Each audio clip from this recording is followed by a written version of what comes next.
La Asamblea escuchará The Assembly will hear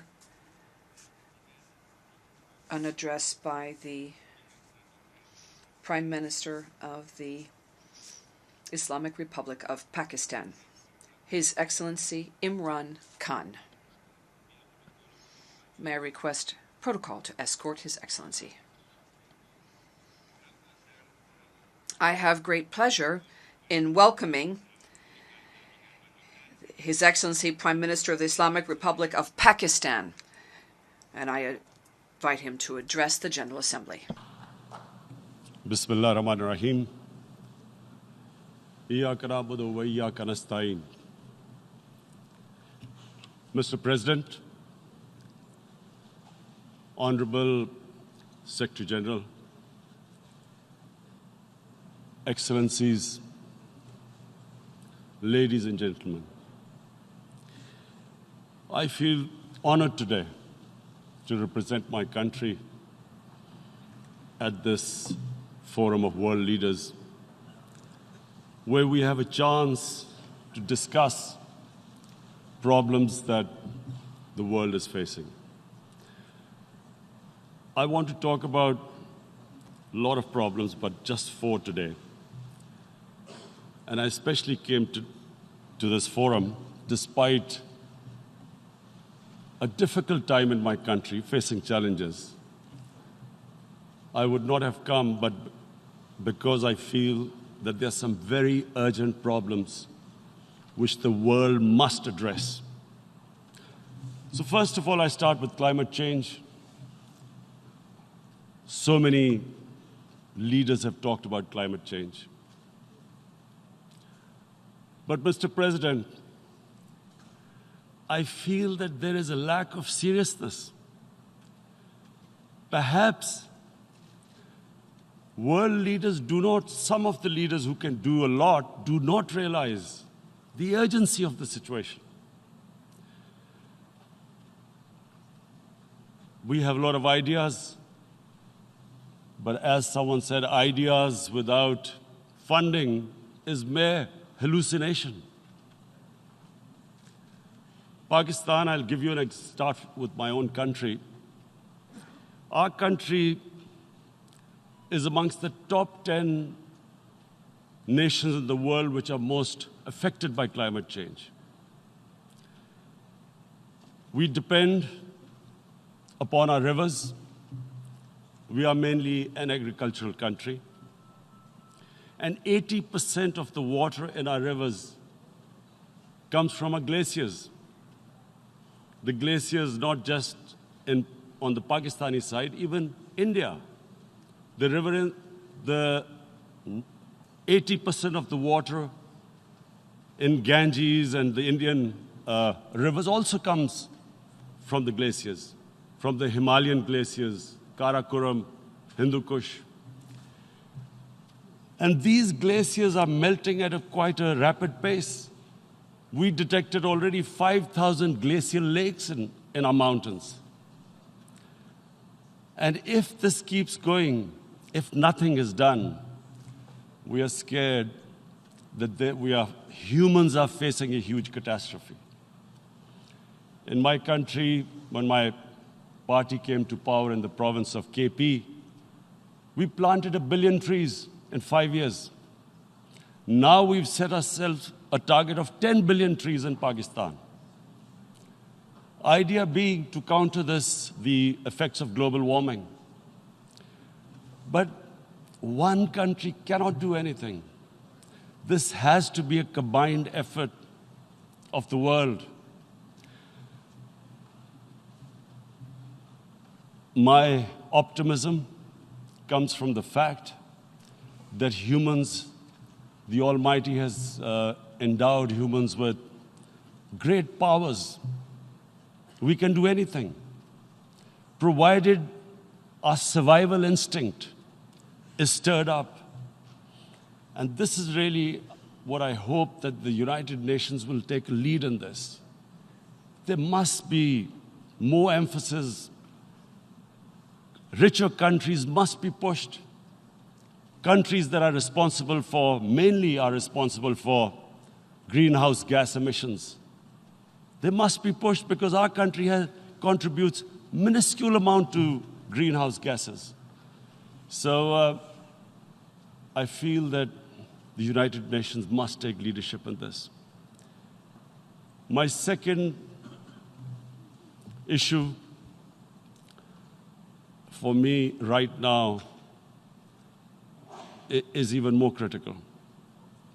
Mr. President, every year, billions of dollars leave the poorer countries and go towards rich countries. Billions of dollars siphoned off by the ruling elites of the developing world. And they find their way into Western bank accounts, offshore accounts, tax havens, expensive properties hidden behind companies bought in Western capitals. Mr. President, this is devastating the developing world. This is causing more poverty, debts. It's impoverishing the developing world. The difference between rich and poor countries is growing because of this. Money laundering, which happens because money leaves the poorer countries into rich countries, is not treated the same as, for instance, money from drugs or terror financing. The seriousness which terror financing and money from drugs, the way it is treated, it's not the same. The way the poor countries are being plundered by their elites. It's not happening. In my country, when I took charge of our government a year back, in the 10 years preceding that, our total debt went up 4 times. The debt we had accumulated in 60 years, just in 10 years, it went up 4 times. As a result, the total revenue we collected in 1 year, half of it went into debt servicing. How are we going to spend money on our human beings, 220 million people, when half the money is going into debt servicing? Because our country was plundered by the elites, the ruling elite. And easily they could get the money out. And when, Mr. President, we located properties in Western capitals bought by this money through corruption and money laundering, located the properties of these corrupt leaders, we find it so difficult to retrieve it. That money, if we retrieved that money, we could spend on our human beings. But it's so difficult. The laws protecting these criminals. We do not have the sort of money to have expensive lawyers and spend millions and millions of dollars. We need help from the rich countries. And, Mr. President, it's critical. The rich countries must show political will. They cannot allow this to happen. How can the poor countries spend money on human development, which the United Nations asks, SDG? How are we going to do it when this money can easily leave our countries? So, unless the rich countries intend to build walls to stop economic refugees coming as we see right now, they must take action. They must take action now. It must be a deterrent. Corrupt ruling elites should not be able to take money out easily and park it into foreign bank accounts and into these properties abroad. And I never understand why. Why do we have these tax havens? Why is this allowed? Why shouldn't rich people pay taxes? Why is it legal to have these tax havens where you have these secret accounts? Because, the world is changing. The population of the world is growing. Sooner or later, you're going to have a crisis if the poor get poorer and the rich get richer. There is going to be a crisis sooner or later. So this is my second point. I hope that the United Nations takes a lead in this. It involves the IMF, the World Bank, Asian Development Bank. They must find a way of stopping this plunder of the developing world. My third point is Islamophobia. There are 1.3 billion Muslims in this world. There are millions of Muslims living in other countries, European countries, and the US as minorities. Islamophobia, since 9/11, has grown at a pace where it is alarming. Human communities live together. There should be understanding amongst them. But Islamophobia is creating a division. Muslim women wearing hijab, it's become an issue. It's become an issue in some countries.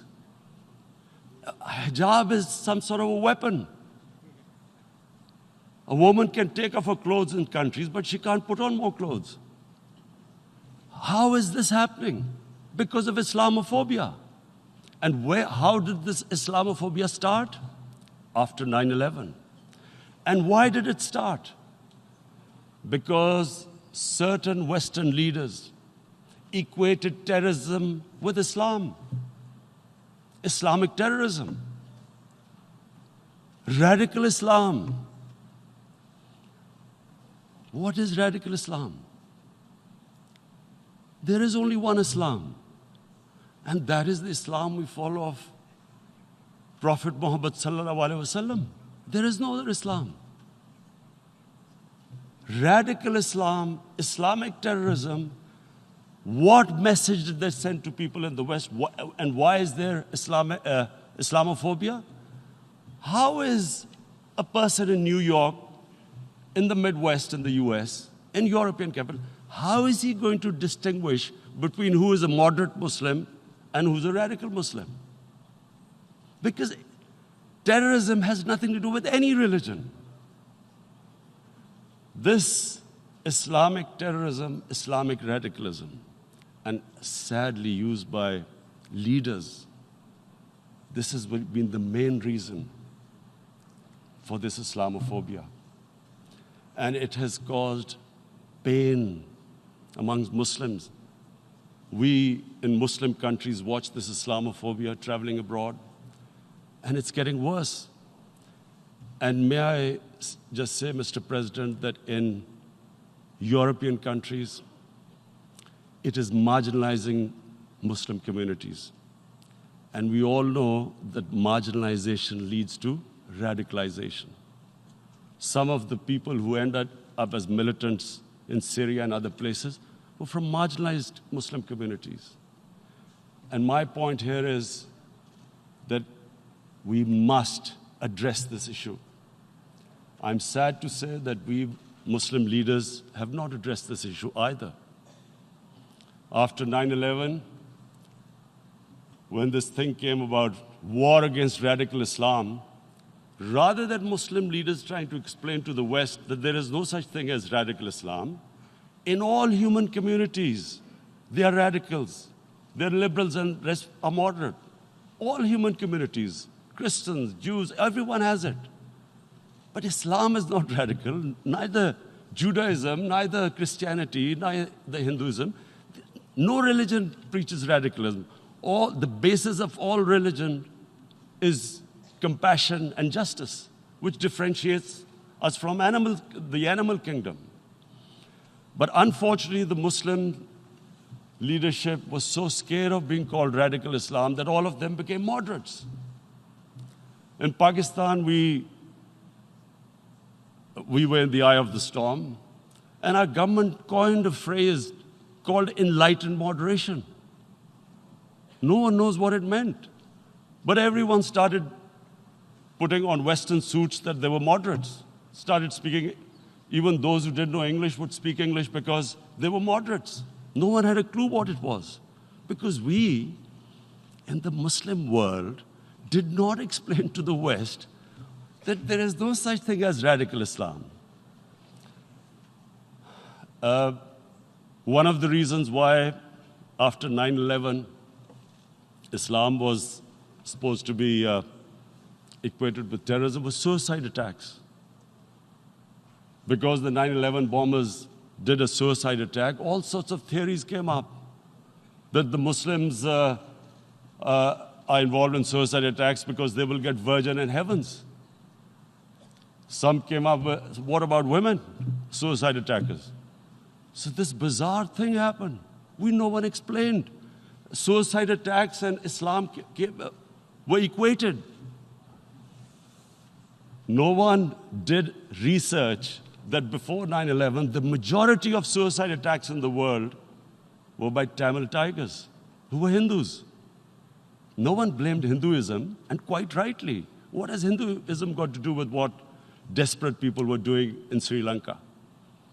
We all know we've seen films about Japanese kamikaze pilots at the end of the Second World War doing suicide attacks. No one blamed the religion. But here we were trying to prove we were moderates and not explaining to the West. But the most important thing I wanted to say here today, in explaining this Islamophobia, Mr. President, and I feel it's very important because I've spent, because of I played professional sport in England, I spent a lot of time there. So I know how the Western mind works and how West views religion. So where the misunderstanding about Islam came. And one of the reasons it caused Islamophobia. That was, in 1989, this book was published, maligning, insulting, ridiculing our Prophet Muhammad sallallahu alaihi wasallam. And there was a reaction in the Muslim world. The West couldn't understand what was the problem. Because in the West, because I have spent so much time in the West, religion is perceived completely differently. They don't look upon religion like we do. And so, Islam was supposed to be an intolerant religion. It was against freedom of expression. And Islam took a real beating 30 years ago. I still remember it became a watershed. And every 2 or 3 years, someone would malign our Prophet, peace be upon him. There would be a reaction by the Muslims. And again, it was Islam, an intolerant religion. Again, this time, I blame a certain section of the people in the West who deliberately provoked this, knowing the impact it would have. But the majority of the people in the West didn't understand. This is where, again, Muslim leadership let the Muslims down. We should have explained to them what our Prophet, peace be upon him, means to us. So in 1 minute, I'll try and explain what he means to us. Our Prophet was the witness to the divine book, the Holy Quran. The Holy Quran is the book of guidance for Muslims, and the Prophet's life was living the Quran. He was an example of what the Quran guided us to be. So he is the ideal we all try to get to. The Prophet created the state of Medina, the first state in Islam. That state was the basis of a Muslim civilization which became the predominant civilization for the next 700 years. And what was that state? I hear such strange things about Islam, that it is against women, it's against minorities. The first state of Islam in Medina, it was the first time a welfare state was set up. The state took responsibility of the weak, widows, orphans, poor people, handicapped. It taxed the rich, spent the money on the poor. The state announced that all human beings are children of Adam, hence equal, whatever the color of their skin. The state announced, the Prophet announced that, and slavery, the whole system depended on slavery as it did for many years in the Western societies. The Prophet said that one of the greatest deeds is to free a slave. But because the society depended on slavery, he said, but if you have to, treat them as an equal member of the family. And as a result, something happened in a Muslim world which hasn't happened in any other civilization. Slave dynasties appeared. Slaves became kings. The Mamluks, slaves who ruled Egypt. In India, there were slave dynasties. And then, with minorities, again, you hear that Islam is supposed to be against minorities. Let me just make this clear. In Islam, the Prophet announced that everyone was free to practice his religion. It was a sacred duty to protect the places of worship of all religions. He announced that every person is equal in front of law, whatever his religion or his color. And this incredible case, and I always quote this, that the fourth Khalifa, the head of state of Medina, he lost a court case against a Jewish citizen. So, number one, it showed there was a rule of law, no one was above law. And number two, that a Jewish citizen was an equal citizen. So, Mr. President, when a Muslim society is unjust to its minorities, it is going against the religion of Islam and our Prophet, peace be upon him. So, it is important to understand this. The Prophet lives in our hearts. When he's ridiculed, when he's insulted, it hurts. As we human beings understand one thing: the pain of the heart is far, far, far more hurtful than physical pain. And that's why the Muslims react. And I always thought that if I ever had this stage, I would try and explain this to the world community, especially to the Western community, because having lived in the Western community, people didn't understand this. When I first went as a teenager to England, there was a comedy film on Jesus Christ. It's unthinkable in Muslim societies. So we need to explain that, look, in a human community, we must be sensitive to what causes pain to other human beings. We have, in the Western society, and quite rightly, the Holocaust is treated with sensitivity because it gives the Jewish community pain. That's all we ask. That do not use freedom of speech to cause us pain by insulting our holy prophet. That's all we want. And now, the number fourth point, Mr. President, and this is the most critical point, is the reason why I especially came here. It is about what is happening in Kashmir. Before I go on this, I want to make one thing clear, that when we came to power, my first priority was that Pakistan would be a country which will try its best to bring peace. We had been through this war on terror. We joined the United States war on terror after 2001. And Pakistan went through one of its worst periods where 70,000 Pakistanis died and over 150 billion was lost to our economy. And Mr. President, I opposed the war because in the 80s, Pakistan had joined the Western countries in what was the freedom struggle then in Afghanistan against the Soviets. And it was funded by the Western countries. These mujahideen groups, which were treated in guerrilla warfare, were trained by Pakistan Army, funded by the Western countries, and especially US, and they waged what was a freedom struggle in Afghanistan. The Soviets called them terrorists. We called them freedom fighters. 1989, the Soviets retreated. The Americans packed up and left.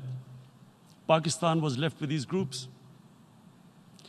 Come 9/11, Pakistan joined the United States in this war on terror. And now our government was supposed to, the reason why I opposed joining this war, because here we had indoctrinated them in jihad, meaning freedom struggle against foreign occupation. Now, because we had joined the US, and the US had occupied Afghanistan, now we were supposed to tell them that, no, this is not freedom struggle and jihad, it's terrorism. So that's why I tried to tell then government that, stay neutral because you will have leverage over them. You will be able to control them. But if you join them, you become collaborators and they will attack you, which is what happened. They turned against us. We went through a nightmare. 70,000 people killed in a war we had nothing to do with. No Pakistani was involved in 9/11. Taliban were in Afghanistan. Al-Qaeda was in Afghanistan. What had we to do with it? 70,000 Pakistanis died. So when we came to power, we decided that we would dismantle what was left of these groups. And this decision was taken not just by us, but by all the political parties in Pakistan. Unfortunately, they didn't implement it. So we came to power, we decided to implement it, and we dismantled whatever was left of the groups. And I know that India keeps accusing us that there are these groups there. I would like the United Nations to send observers, see for themselves what we've done. No Pakistani government would have dared to do this because it would have created strife. But we decided that there would be no militant organizations in Pakistan. So I need to give you this background and to what I'm going to say later on. And secondly, we started mending fences. I invited the Afghan president. We developed a relationship with Afghanistan. We had problems with Iran. We mended fences there. And then India. Now let me just give you a little background about my relationship with India. Because of cricket, and cricket being it's a passion in the subcontinent, I had great following in India. I have friends in India, and I loved going to India. So immediately, when my party came to power, the first thing we did was to immediately reach out to India. And I spoke to President Modi, and I said, look, we have similar problems. Climate change, poverty, let's get together. Let's resolve our differences through trade. Let's build a relationship on trust. Prime Minister Modi told me that, there were terrorist attacks from Pakistan. I said, we have problems with you. There are terrorist attacks which we know are instigated by India in Balochistan. We caught a spy, Kulbhushan Yadav, who admitted what the sabotage going on in Karachi and Balochistan. So we said, look, let's leave that behind. Let's move forward. Our main priority should be our people. The highest number of poor people live in the Indian subcontinent. Unfortunately, didn't make any headways. Our foreign ministers were supposed to meet on this in the UNGA last year. India canceled it. We thought that it's their election coming up. It's a nationalist, ultra-nationalist party. It doesn't want to cozy up to Pakistan. So we thought, okay, we'll wait till the elections. Meanwhile, a 20-year-old Kashmiri boy, whose father said was radicalized by the security forces in Kashmir, blew himself up on an Indian convoy. Immediately, India blamed us. I spoke to the Indian public on television. I said, if you give us any iota of proof, we will immediately take action, because we've clamped down on these groups. Rather than sending us any proofs, they sent their jets in, they bombed us. We retaliated.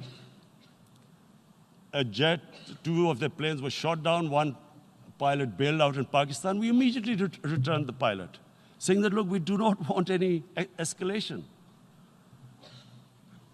Rather than taking that as a peace gesture, the entire campaign, almost the entire campaign of Mr. Modi in the election was how he had taught Pakistan a lesson that jets had killed 350 terrorists. Complete lie. They had just killed about 10 trees of ours, which was quite painful given that, we are growing all these trees. He then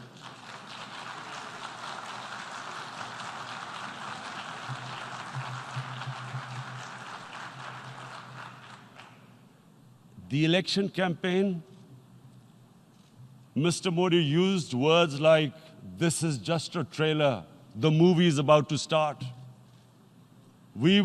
I went into Pakistan and taught them a lesson. This was the election campaign. Okay, so we thought, us politicians make all these statements to win elections. So, okay, after elections, we'll get back to our normal relationship. Well, the moment the elections ended, we approached India, no response, but then we discovered they were trying to push us in the FATF blacklist to bankrupt us. That's when we realized there was an agenda. And that agenda became obvious on the 5th August when India went against 11 United Nations Security Council resolutions, which say that Kashmir is a disputed territory and the people of Kashmir have the right of self-determination. They went against that. They went against Simla Accord, which is about bilateral, sorting out our differences through bilateral means, went against that. They actually went against the Indian Constitution. Illegally, they revoked Article 370, which gave Kashmir the special status. They got an extra 180,000 troops there. Total number of security forces in Kashmir now are 900,000. And they put 8 million people of Kashmir under curfew.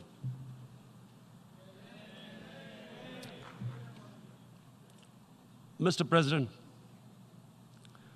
now I just briefly want to make the people understand, how can anyone do something like this? And for that, I have to explain to you what is RSS. RSS, Mr. Narendra Modi is a life member of RSS. RSS was an organization that was inspired by Adolf Hitler and Mussolini, came about in 1925. They believed in racial purity, racial superiority. They also believed they were an Aryan race like the Nazi believed they were an Aryan race. All that I'm saying can be verified. This is the time of information revolution. You can Google all this, what I'm saying. But it is very important for me to explain this to you so you know what is happening in India. This RSS believed in the ethnic cleansing of Muslims from India. At one point, there was racial superiority of the Hindu race. Secondly, it was hatred for the Muslims and for the Christians, because they believed that this golden age of Hindu civilization was stopped because of Muslim rule centuries back and then the British rule of India. So it was racial superiority and hatred for Muslims and Christians. This is openly stated. You look at the founding fathers of RSS, Golwalkar and Savarkar. Just Google them and you'll find out. And this ideology of hate is what murdered the great Mahatma Gandhi in 1948. It was this ideology of hate that made Narendra Modi in 2002 do a pogrom against Muslims in Gujarat when he was the chief minister. He allowed 3 days for these RSS goons who were inspired by the Hitler brown shirts. They actually wear brown shirts. This RSS, the Congress Home Minister gave a statement that in RSS camps, terrorists are being trained. And these terrorists butchered 2,000 Muslims and 150,000 Muslims were made homeless. Narendra Modi could not travel to the US because of that. And I need to make you understand this background before I explain to you that what sort of a mindset would lay siege to 8 million people with 900,000 troops. Women, children, sick people, locked in as animals. In fact, of what I know of England, if 8 million animals were locked in, the RSPCA would have made a lot of noise about it. These are human beings.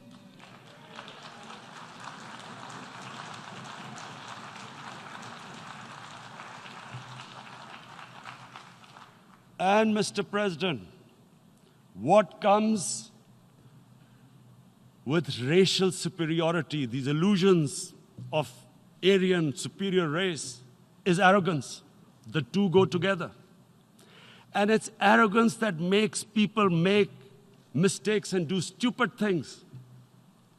Cruel things like what Narendra Modi has done. It's sheer arrogance. And it's arrogance that has blinded him from the fact that what is going to happen when the curfew is lifted? Has he thought about it? This hasn't been thought through. What is he going to do when he lifts the curfew? Does he think that people of Kashmir will quietly accept the status quo because India has changed the constitution and taken away the special status? They'll accept that? Mr. President, 100,000 Kashmiris have died in the past 30 years because they were denied the right given by the United Nations, the right for self-determination. 100,000 have died and 11,000 women have been raped. There are 2 United Nations human rights reports on this. The world hasn't done anything because India is a huge market, 1.2 billion people. Sadly, the material prevails over the human. But this has serious consequences. Again, I repeat, that's why I'm here. Look, what is going to happen when the curfew is lifted will be a bloodbath. The people will come out. There are 900,000 troops there. They haven't come to, as Narendra Modi says, he's done this for prosperity of Kashmir. This is supposed to be for the development. These 900,000 troops, what are they going to do when they come out? There'll be a bloodbath. Has he thought it through what happens then?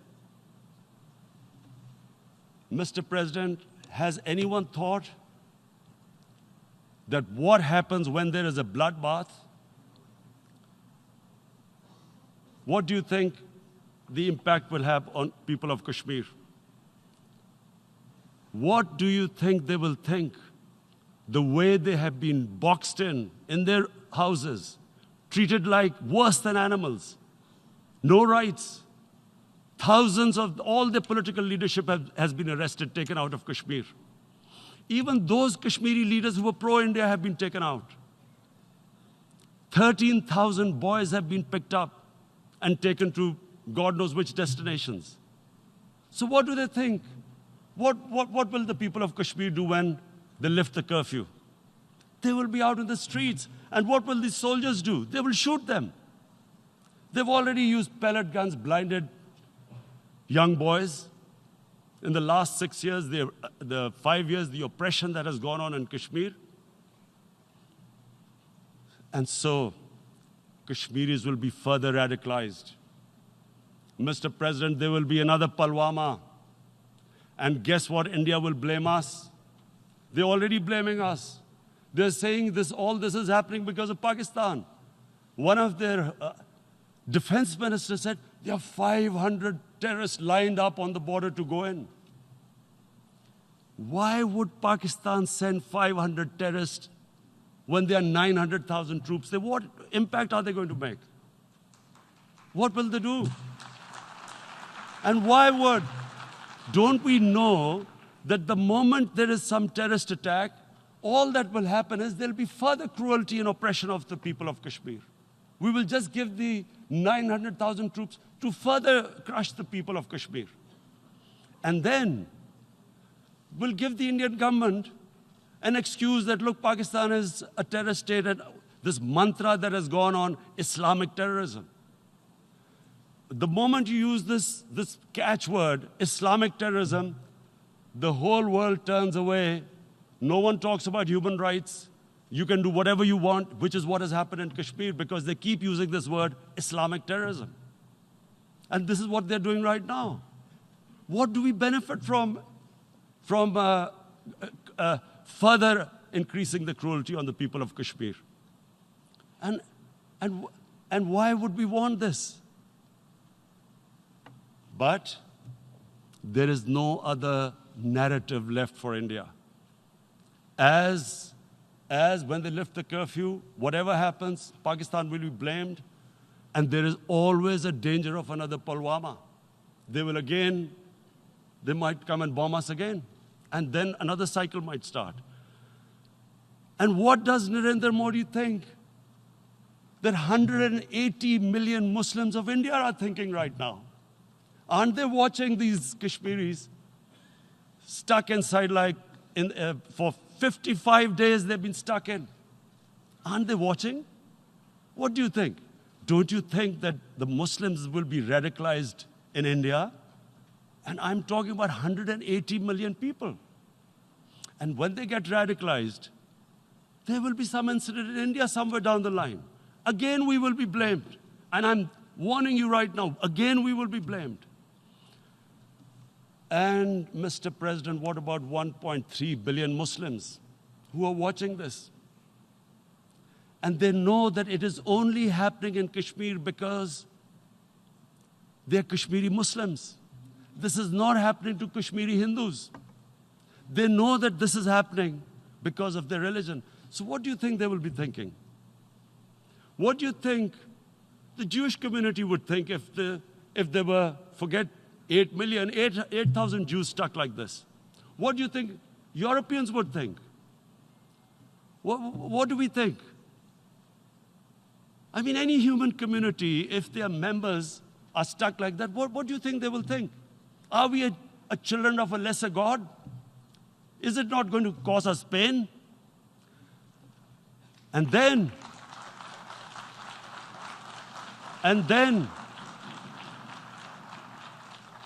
I'll tell you what will happen. People will, in the 1.3 billion Muslims, someone will pick up arms. I know we've been brought up with films, Western films. This good, decent guy doesn't get justice. he decides to pick up a gun and start seeking justice. There was a film made in New York, famous film called Death Wish. This guy gets mugged by and his family, his wife gets killed or something. He can't get justice. He picks up a gun and he goes around shooting muggers. And the whole cinema cheers him on. So what do you think the Muslims are thinking right now? If there is a bloodbath, there will be Muslims becoming radicals, not because of Islam, but because of what they will see, that there's no justice when it comes to Muslims. There were Rohingya Muslims, Myanmar, who are, God knows, almost 1 million people out, ethnic cleansing. What was the response of the world community? So what do you think will be the response of 1.3 billion Muslims?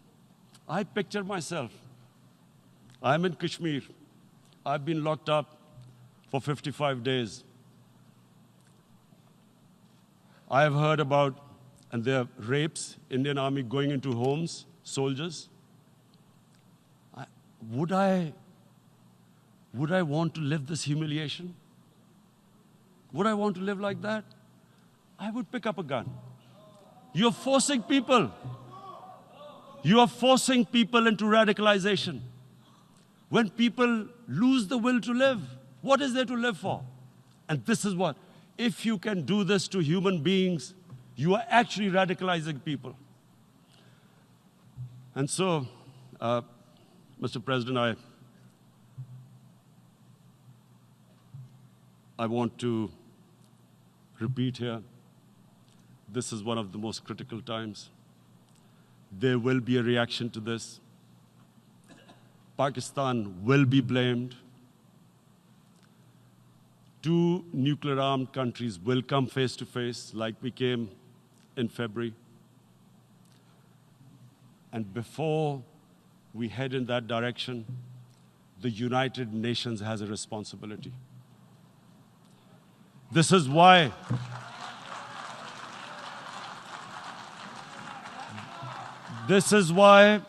the United Nations came into being in 1945. You were supposed to stop this happening. I feel we are back to 1939, Munich.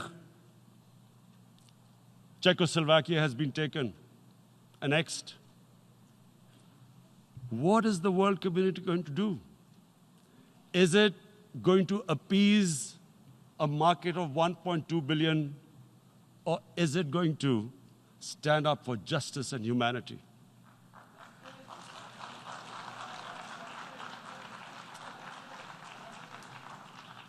If this goes wrong, you hope for the best, but be prepared for the worst. If a conventional war starts between the 2 countries, Mr. President, if a conventional war starts, and anything could happen, but supposing a country 7 times smaller than its neighbor is faced with the choice, either you surrender or you fight for your freedom till death, what will we do? I ask myself this question. And my belief is, La ilaha illallah, there is no God but one. And we will fight. And when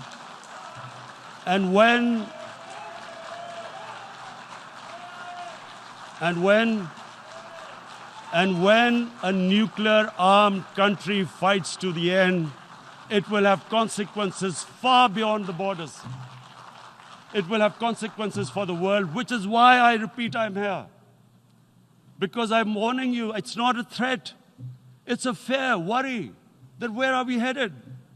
And I've come here to tell the UN, you've got to, this is a test for the United Nations. You are the one who guaranteed the people of Kashmir the right of self-determination. They are suffering because of that. And this is the time. This is the time not to appease like in 1939 appeasement took place. This is the time to take action. And number 1 action must be that India must lift this inhuman curfew, which has lasted for 55 days. It must free all political prisoners, and especially those 13,000 boys that have been picked up. Parents don't know where they've disappeared. And then the world community must give the people of Kashmir their right of self-determination. Thank you. En nombre de la Asamblea General agradezco. On behalf of the General Assembly, I would like to thank His Excellency, the Prime Minister of Pakistan, and I ask protocol to escort His Excellency.